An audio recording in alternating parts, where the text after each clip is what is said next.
Aujourd'hui, je vais te raconter l'histoire de Giorgio Trabaldo, un jeune homme de 22 ans qui est devenu milliardaire grâce au marketing de réseau.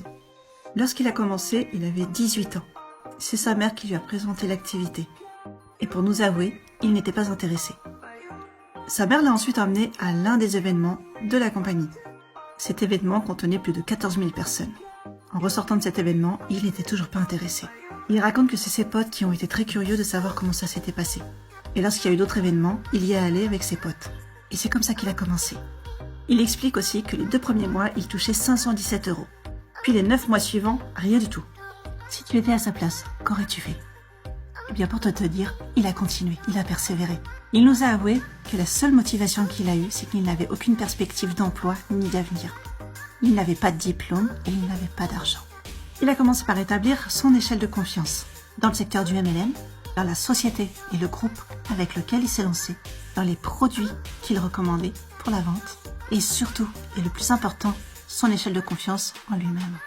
Il s'est donc auto-évalué sur une échelle de 1 à 10 de son niveau de confiance dans ces 4 domaines. Il s'est ensuite posé 3 questions.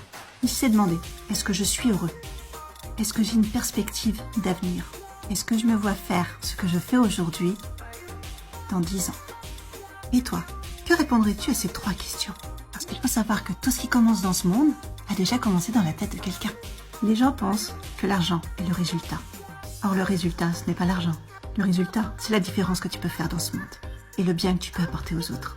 Le savais-tu? La majorité des personnes qui n'obtiennent pas ce qu'elles veulent dans un laps de temps très court finissent par abandonner avant d'y parvenir. D'ailleurs, combien de personnes connais-tu qui ont testé le secteur d'activité et qui ont arrêté au bout de 3 mois, 6 mois, 1 an parce qu'elles n'avaient aucun résultat?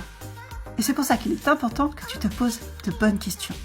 Du coup, lui aussi s'est posé des questions, savoir ce qu'il voulait vraiment. Et quels étaient les résultats qu'il voulait obtenir? Et toi, qu'est-ce que tu veux vraiment? Et quels sont les résultats que tu veux obtenir? Important que tu travailles sur tes objections en premier. Ce sont tes objections personnelles, où tu trouves toujours des excuses ou des déconvenues pour ne pas passer à l'action. Je vais terminer sur les 3 clés qu'il nous a données. La première, ne t'arrête jamais dans les moments difficiles. Fais ton business en premier temps comme si c'était un job, comme si tu étais ton propre employé. Détermine combien tu veux gagner et sur combien de temps tu veux le faire. La bonne moyenne est d'environ 15 heures par semaine. N'oublie pas que le calendrier, c'est notre patron. Deuxième clé, lève un peu plus. Les choses que tu fais aujourd'hui ou que tu as fait hier t'emmèneront là où tu veux être dans 5 ans. Est-ce que c'est ton cas?